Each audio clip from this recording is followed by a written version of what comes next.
20 मई से स्टार्ट हुई है। 21 मई तक आप इसके लिए 31 मई तक आप इसके लिए आवेदन प्रक्रिया को कर सकते हैं। नीचे आएंगे, अगर आप नोटिस डाउनलोड करना चाहते हैं तो ऑफिशियल नोटिस का लिंक है जिस पर क्लिक करेंगे तो यहाँ पर भी सारी जानकारी बताई गई है जिसको आप देख सकते हैं। इसमें बोले भी गए हैं अगर आप फॉर्म को भरते हैं ना तो ये वेबसाइट है जहां से आप फॉर्म को भरेंगे। इसके लिए जनरल, बीसी, ईबीसी, ईडब्ल्यूएस को 600 रुपये देने होंगे, एससी एसटी को 450 रुपये देने होंगे। और दस्तावेज की बात करें तो मैट्रिक का अंक प्रमाण पत्र, साथ में इंटर का अंक प्रमाण पत्र, आप जिस भी कैटेगरी से आते हैं उसका प्रमाण पत्र, आधार कार्ड, अपार ID कार्ड, साथ में आपको जो है स्पोर्ट कोटा वाले हैं तो उसका जो डॉक्यूमेंट है वो देने होंगे।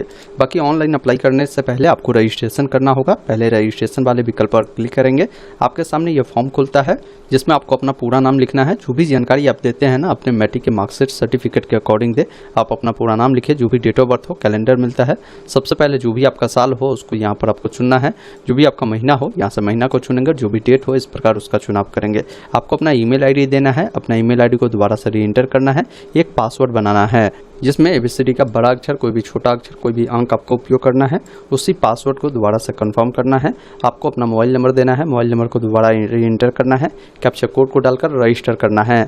उसके बाद आपके जो नंबर है ना उस पर एक OTP गया होगा, उस OTP को यहाँ पर आपको जो है फिलअप कर देना है।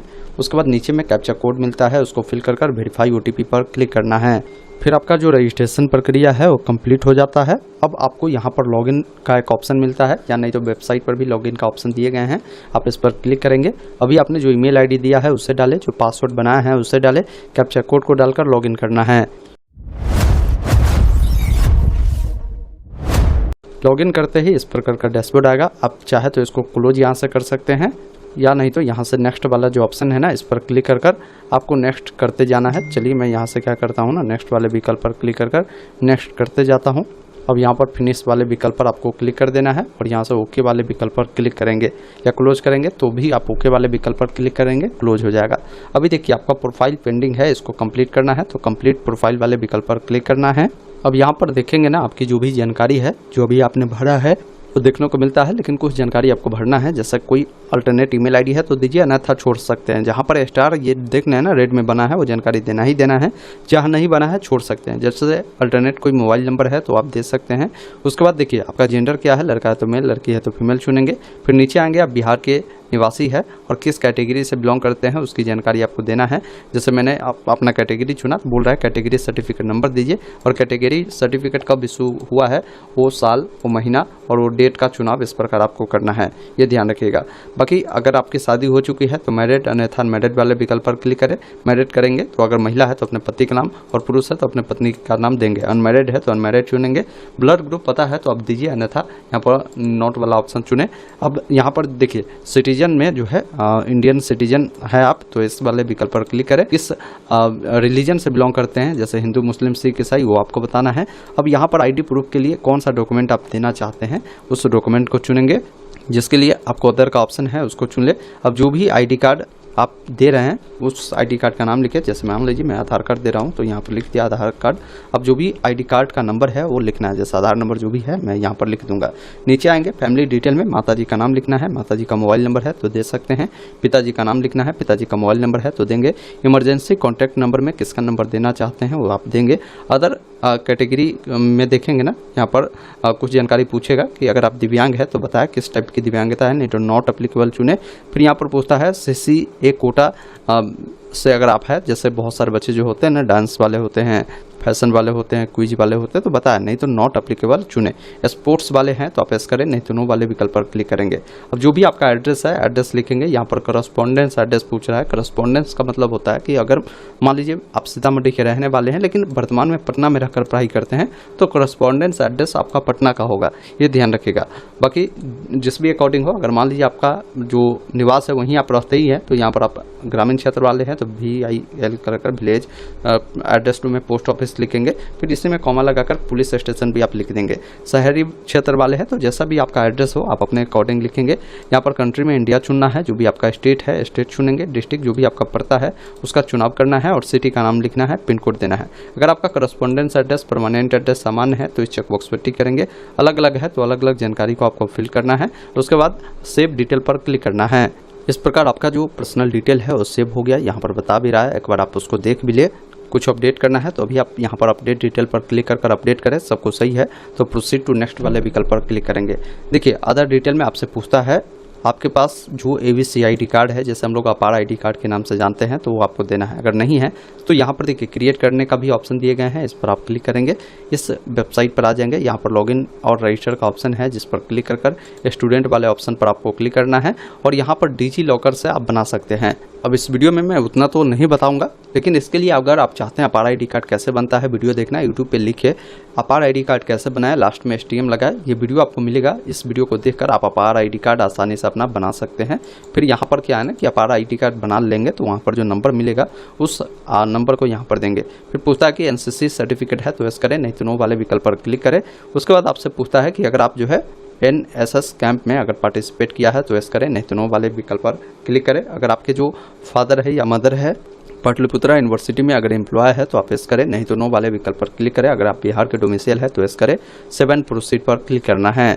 अब इसका भी आपके सामने प्रीव्यू आता है, देखिए कुछ गलत है तो अभी अपडेट करें, नहीं तो प्रोसीड टू नेक्स्ट वाले विकल्प पर क्लिक करना है। अब देखिए यहाँ पर डॉक्यूमेंट अपलोड करना है। डॉक्यूमेंट में बोला गया है कि आपका जो पासपोर्ट साइज का फोटो है उसको यहाँ पर अपलोड करें, 10 से लेकर 500 KB में होगा। सिग्नेचर आपको अपलोड करना है, 10 से लेकर 500 KB में होगा। फिर BC EBC वाले हैं तो अपना जो कैटेगरी सर्टिफिकेट है उसको अपलोड करेंगे। ये सब जो है JPG में है, लेकिन ये JPG या PDF फॉर्मेट में भी आप दे सकते हैं। फिर आईडी कार्ड में जो भी चुना है, जैसे मैंने आधार चुना है तो आधार के आगे पीछे दोनों के PDF बनाकर यहाँ पर अपलोड कर दीजिएगा। डोमिसाइल सर्टिफिकेट यहाँ पर आपको अपलोड करना है। आइए मैं दिखाता हूँ कि कैसे अपलोड किया जाता है। जैसे मैं फोटो अपलोड करना है तो यहाँ पर सेलेक्ट फाइल पर क्लिक करूँगा, जहाँ भी फोटो है फोटो को चूज करेंगे, स्टार्ट अपलोड पे क्लिक करना है। फोटो आपका इस प्रकार देखने को मिलता है, सही है तो ठीक है, नहीं तो डिलीट कर सकते हैं। तो इस प्रकार इमेज को अपलोड कर प्रोसीड टू नेक्स्ट पर क्लिक करेंगे। फिर आपके सामने फाइनल प्रीव्यू का एक बार पेज आता है, एक बार देखें, कुछ अपडेट करना है तो अभी अपडेट कर सकते हैं। मेरा सब कुछ सही है तो मैं यहाँ से क्या करता हूँ ना, सबमिट एंड लॉक वाले विकल्प पर क्लिक करूंगा। डिक्लेयर करना है तो इस चेकबॉक्स पर टिक कर कन्फर्म एंड लॉक वाले विकल्प पर क्लिक करेंगे।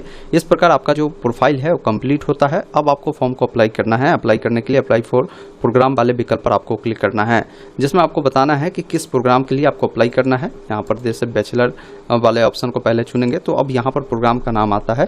जैसे अगर आप जो है जैसे BA करना चाहते हैं इन सब्जेक्ट से तो चुनेंगे, या आप जो है बंगाली में, भोजपुरी में, इकोनॉमिक्स में, इंग्लिश में, किस में करना चाहते हैं। जैसे बहुत सारे बच्चे हिस्ट्री में करना चाहते हैं तो ऑप्शन है। बहुत सारे बच्चे BSc करना चाहते हैं फिजिक्स में तो वो चुन सकते हैं। कोई BCom करना चाहते हैं तो आप BCom चुनेंगे। तो देख ले आपके अकॉर्डिंग आपको करना क्या है, कौन सा कोर्स करना है, कौन सा आपको मेन सब्जेक्ट रखना है, उसको देख लेना है। जैसे मान लीजिए हमें BA करना है हिस्ट्री से, मैं इसको यहाँ से चुना तो ये देखिए सिलेक्ट हो गया। अब बता भी रहा है कि इसके लिए आप जो है एलिजिबल है अगर आपने 12वीं कक्षा पास किया है तो। अब यहाँ पर जो है ना प्रेफरेंस देना है कॉलेज का कि एलिजिबल है अगर आपने 12वीं कक्षा पास किया है तो। अब यहाँ पर जो है ना प्रेफरेंस देना है कॉलेज का कि 1 नंबर में कौन सा कॉलेज आपको चाहिए, 2 में आपको कौन सा कॉलेज चाहिए, 3 में कौन सा कॉलेज चाहिए, 4 में कौन सा कॉलेज चाहिए। आप अपने मुताबिक यहाँ से क्या करेंगे ना, कॉलेज का जो प्रेफरेंस है आप चुन लेंगे। मैं जो है यहाँ पर रैंडम जो है कोई भी कॉलेज चुन रहा हूँ, लेकिन आप कोशिश करें कि जो कॉलेज आपके नज़दीक में है उसको पहले दे, जिसमें आप जा आ सके भी, ये ध्यान रखिएगा। ये नहीं कि कुछ भी दे दिए।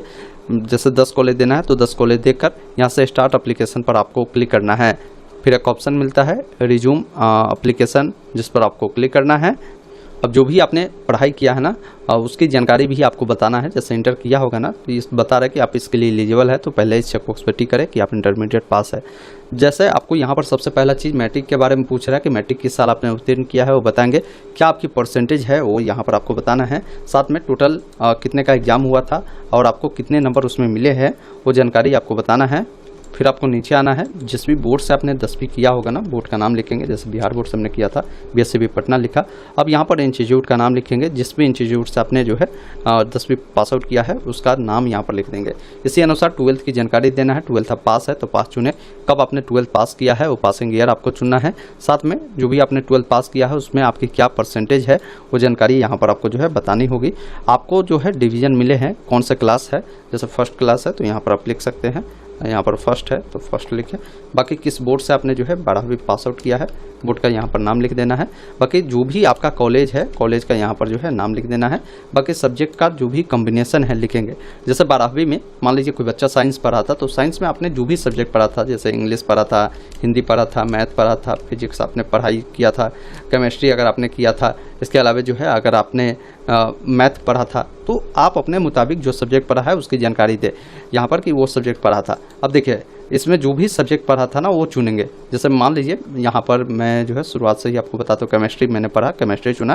केमिस्ट्री का जो एग्ज़ाम हुआ था कुल 100 अंक का हुआ था, लेकिन उसमें हमें जो नंबर मिले हैं 65 मिले हैं।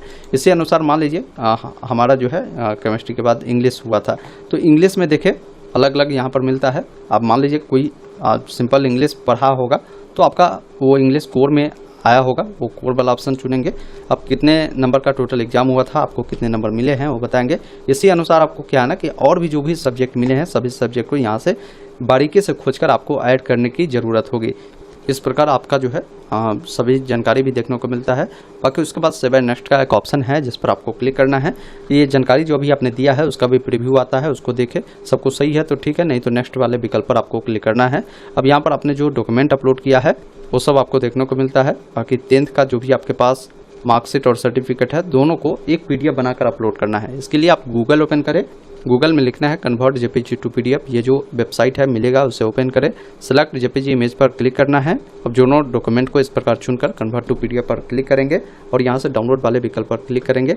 अब उसी डॉक्यूमेंट को यहाँ पर क्या है ना कि अपलोड कर देंगे। फिर 12 का जो सर्टिफिकेट मार्कशीट है तो उसको अपलोड करें। मान लीजिए अभी तो सर्टिफिकेट मिला नहीं होगा आपको, वो मार्कशीट ही है नेट वाला, उसी को अपलोड कर दे। सर्टिफिकेट नहीं है तो वैसे स्थिति में घबराना नहीं है। उसके बाद सेव एंड नेक्स्ट पर क्लिक करना है। फिर आपके सामने जो जानकारी दिया है उसका प्रीव्यू आता है। एक बार सब कुछ देखें, सब कुछ सही है तो अब नीचे में एक ऑप्शन मिलता है पे एंड सबमिट का, जिस पर क्लिक करना है। जो भी पेमेंट लगता है वो पेमेंट देखने को मिलता है। यहाँ पर आपको डिक्लेयर करना होगा। इस प्रकार सभी चेकबॉक्स पर आपको जो है टिक करने की ज़रूरत है। आप जैसे ही टिक कर देते हैं उसके बाद SBI का ऑप्शन है, इस पर क्लिक कर पेमेंट प्रक्रिया को करेंगे। जैसे पेमेंट अगर UPI से करना है, डेबिट कार्ड क्रेडिट कार्ड से करना है तो कर सकते हैं। जैसे UPI से करना है तो मैंने QR कोड पर क्लिक किया तो ये स्कैनर आया, इसको स्कैन कर पेमेंट करना है। पेमेंट करने के बाद इसका जो भी प्रिंट आउट है निकाल कर अपने पास सुरक्षित रख लेना है और फिर आपको वेट करना है मेरिट लिस्ट को आने का।